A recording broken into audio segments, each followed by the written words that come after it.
समस्त को सादर प्रणाम। जय श्री जगन्नाथ।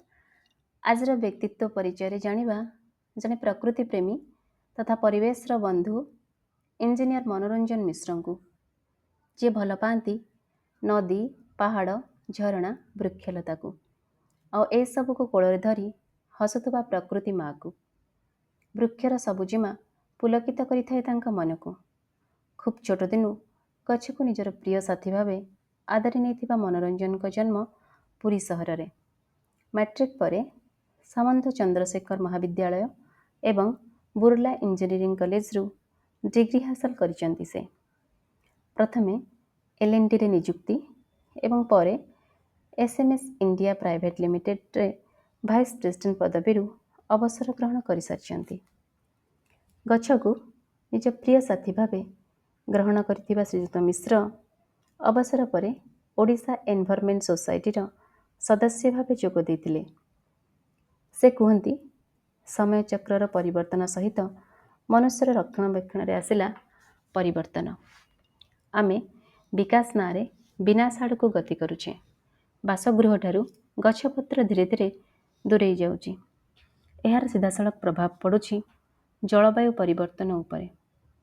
वायुमंडल को प्रदूषण मुक्त करी जलवायु नियंत्रण एपरिकी मूर्तिका संरक्षण रे वृक्षलतार प्रत्यक्ष संपर्क को विचार करी आमे ओडिशा एनवायरमेंट सोसाइटी सदस्य माने मिलित भावे आरंभ करथिलु क्लीन एंड ग्रीन प्रोजेक्ट जो वृक्षरोपण सहित परिवेश सुरक्षा पाई प्लास्टिक वर्जन वर्षा जल संरक्षण चाष पाई प्राकृतिक कंपोस्टर व्यवहार मूर्तिका संरक्षण इत्यादि जनकल्याण कार्य रहिला।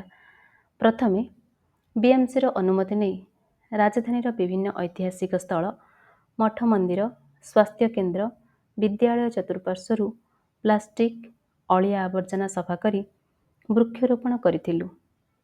एथि सहित निकटस्थ दोकानी बुला बिकाली बाटघाटे जाउथबा साधारण लोकंकु मध्य डस्टबिन व्यवहार करने को सचेतन कराइथिलु।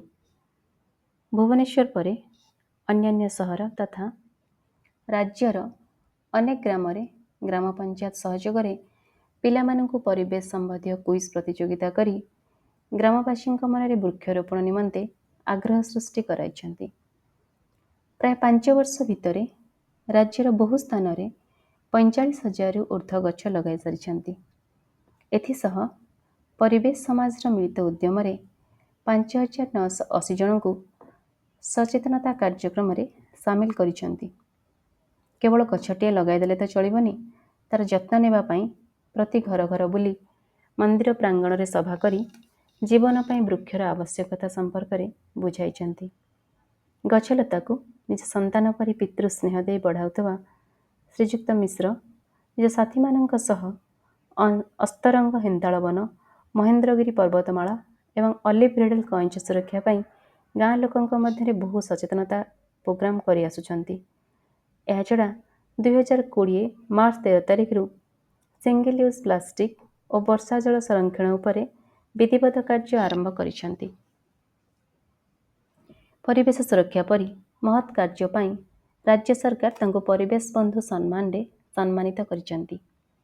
तेबे निज शेष जीवन पर्यंत प्रकृति मार सुरक्षा पई प्रतिज्ञाबद्ध थिबा श्रीयुक्त मिश्र कहती मु अनुभव करे गत 150 वर्ष भितर प्रकृति आमको जेतिकी देइछि आमे कौन तार ऋण सुझी पारिजे।